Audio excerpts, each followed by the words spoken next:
भगवान शिव के द्विज अवतार का वर्णन। नंदीश्वर बोले, हे तात, अब मैं सज्जनों के लिए कल्याणकारी तथा उन्हें सुख देने वाले परमात्मा शिव की द्विज अवतार का वर्णन करता हूँ, उसे सुनिए। हे तात, मैंने पहले जिन नभ श्रेष्ठ भद्रायु का वर्णन किया था और जिन पर शिवजी ने ऋषभ रूप धारण कर अनुग्रह किया था, उन्हीं के धर्म की परीक्षा लेने के लिए वे पुनः द्विजेश्वर स्वरूप से प्रकट हुए थे, उसी वृतांत को मैं कह रहा हूँ। हे तात, उन प्रभव विष्णु राजा भद्रायु ने ऋषभ के प्रभाव से संग्राम में समस्त शत्रुओं को जीतकर राज सिंहासन प्राप्त किया।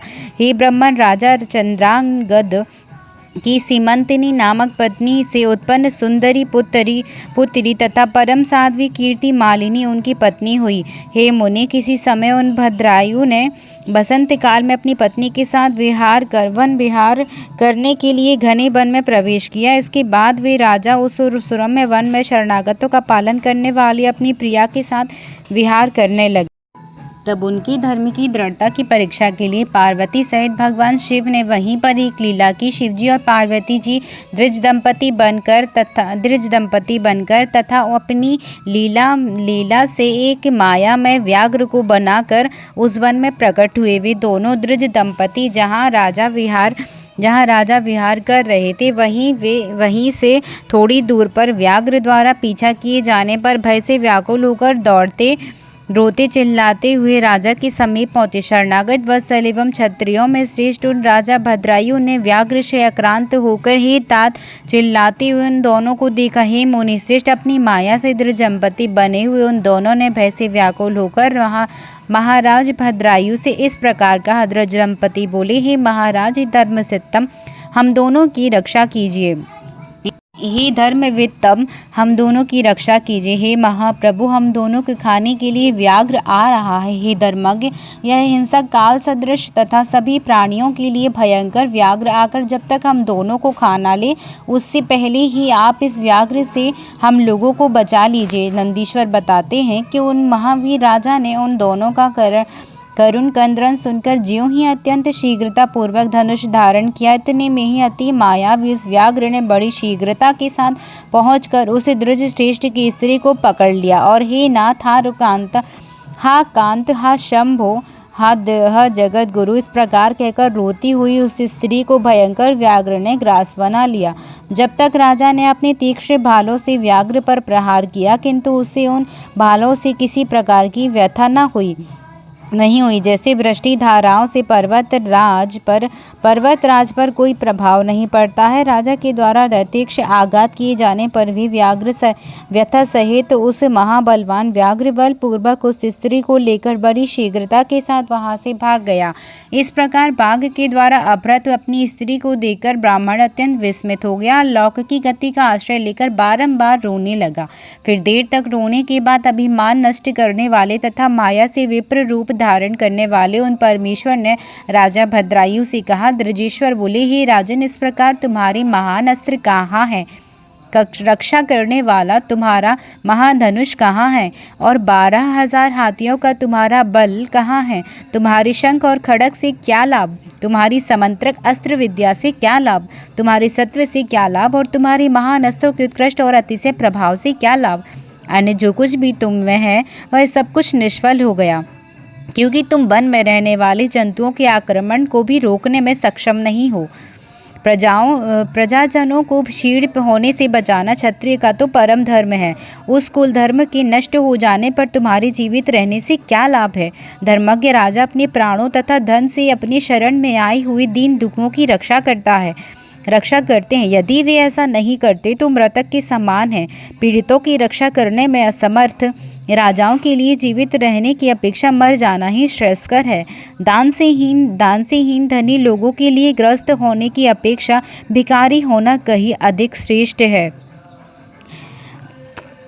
अनाथ, दीन और आर्त जनों की रक्षा करने में जो अक्षम है, उनके लिए विष खाना या अग्नि में प्रवेश कर जाना कहीं अच्छा है, ऐसा बुद्धिमान लोग कहते हैं। नंदीश्वर बोले, नंदीश्वर बोले इस प्रकार उस ब्राह्मण का विलाप और उसके मुख से अपने पराक्रम की निंदा सुनकर राजा भद्रायु शोक संतप्त हो अपने मन में इस प्रकार विचार करने लगे। अहो, आज भाग्य के उलट फेर से मेरा पराक्रम नष्ट हो गया, आज मेरी कीर्ति नष्ट हो गई और मुझे भयंकर पाप का भागी होना पड़ा।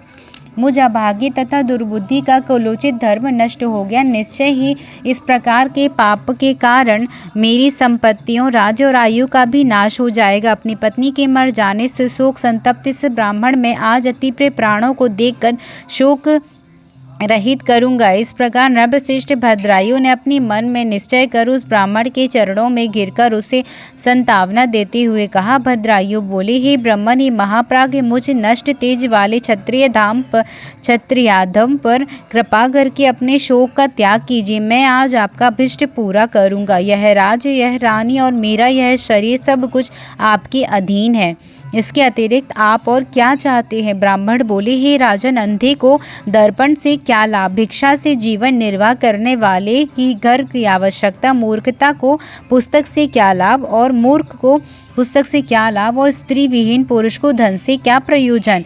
इस समय मेरी स्त्री मर चुकी है और मैंने कभी काम सुख का उपभोग नहीं किया, तो मैं आपकी इस पट रानी को चाहता हूँ, मुझे इसे दे दीजिए।